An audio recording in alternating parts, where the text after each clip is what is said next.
different hospitals and clinics, pharmacies even, different access points now for our fellow Filipinos.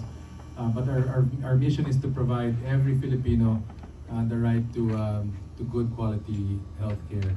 And so to us, it's very important that those facilities, our facilities have the right staffing complement, both in terms of physicians and nurses and also allied professionals. So it fits in perfectly with our vision and our mission. And I always believe that the heart of healthcare is really the people behind it, no? And the people providing the service. And so we need to invest in building up the staffing and the human resource complement to support those facilities. Thank you. There's a follow-on question. What are AC Health's expectations for graduates of this program? We expect only the best. The heritage of Mapua and the combination with Sintana and Arizona State University, I think will create such a unique opportunity and platform for our students to truly be the leaders, healthcare leaders of the next generation.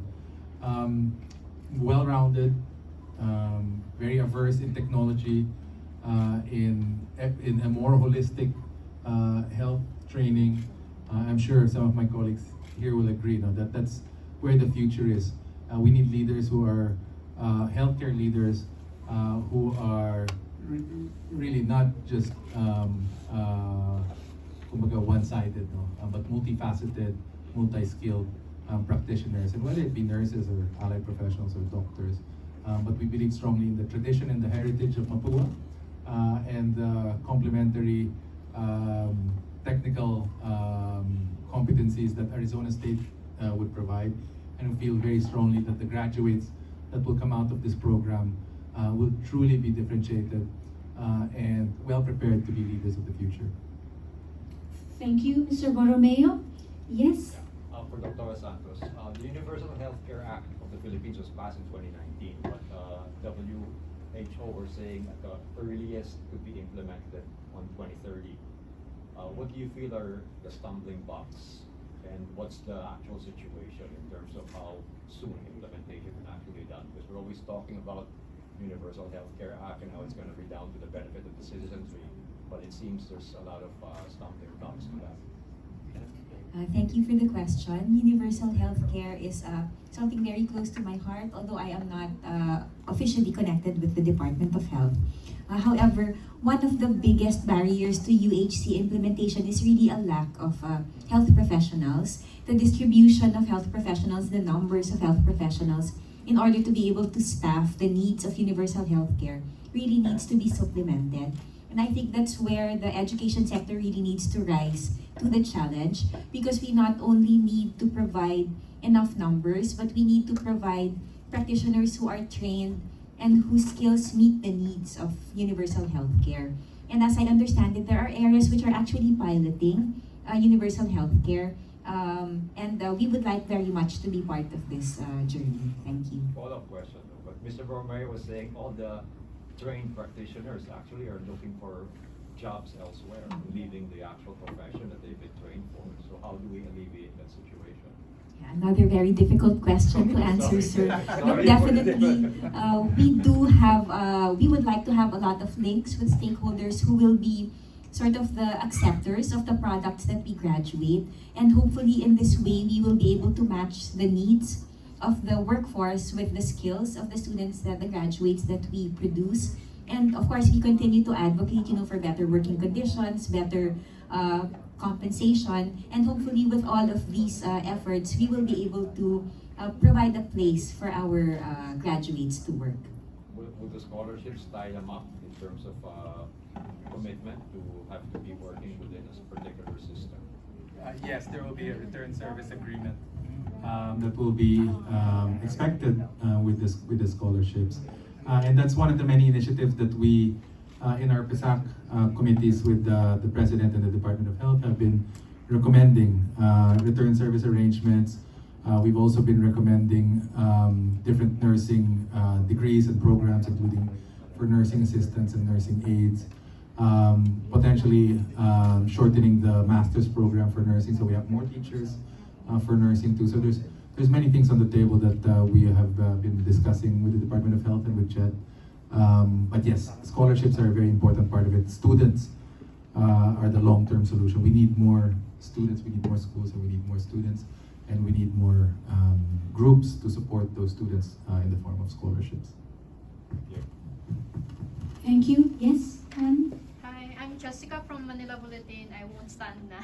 But congratulations for this very good partnership. I have several questions. So first, this is for Mapua. I know you guys mentioned that you just became a university back in 2016. So that's fairly young, especially in the field of science-related courses. So I know it's a good initiative. It's leveraging na itataas niya yung game nyo and standard when it comes to attracting students na nagpipila ng school nila for health-related courses. But first question first, how much is the tuition for the health?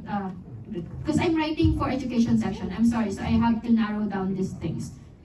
With regard to the actual tuition, we can provide you with the specific numbers because the different programs have different tuitions also. But what we can say is that the tuition fee is benchmarked locally. So despite all the advantages of Arizona State University, the tuition is actually very closely benchmarked to local standards. But is the a partnership with the international universities could affect actually tuition fee of the students? That's actually what I was saying. Although there are benefits, the tuition fee has been locally benchmarked. So I guess you could say it's competitive tuition. Hindi po siya far away from the local standards. And may we know how many students you have so far? We have over 200 students in the programs that already exist. Those would be psychology, BS and BA psychology, and biology. Let me write that. For Ayala naman po, I covered some of the events of the AC, and I know the program is also for the young pa when it comes to competition of the health sciences. So what inspired you to partner with Mapua for this program? Well, I think the vision that the Mapua group put forward along with Sintana was very inspiring. And their question was, how can we create a medical school and a health sciences school that can be differentiating for the future, leveraging, again, Mapua's heritage in technology, engineering, for instance. And I think we strongly supported it from the start, no? That there was, again, a unique offering that they could provide that is truly uniquely Mapua and uniquely Arizona State. So we were very excited about that. And to us, we wanted to support and be part of the partnership, and we offered to provide our network as a training platform and also to provide scholarships to the group. Okay, speaking of uniquely Mapua, we mentioned yung incorporating of technology with the health sciences. So ma'am, for you, how important it is na ma-leverage na natin of use of technology like AI into practicing it with the healthcare? Definitely very important po because as we all know, technology has permeated into everything. It's in education, it's in health, and especially during the pandemic, this was accelerated even further. So we have electronic health records, telemedicine, electronic health, and these are skills that we need to teach our health practitioners so that when they enter into the workforce, they don't need to figure it out for themselves like my generation did, but they already have these skills embedded into the curriculum.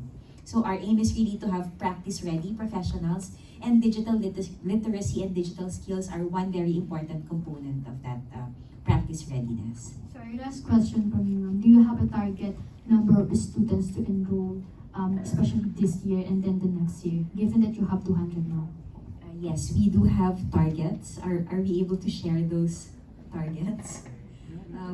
My understanding is that the nursing program, which is awaiting CHET approval, has a target of 48 students, and similar targets for the medical technology program, which has recently been opened, and the biology program, which is already running, but which we hope to grow together with the psychology programs in the future.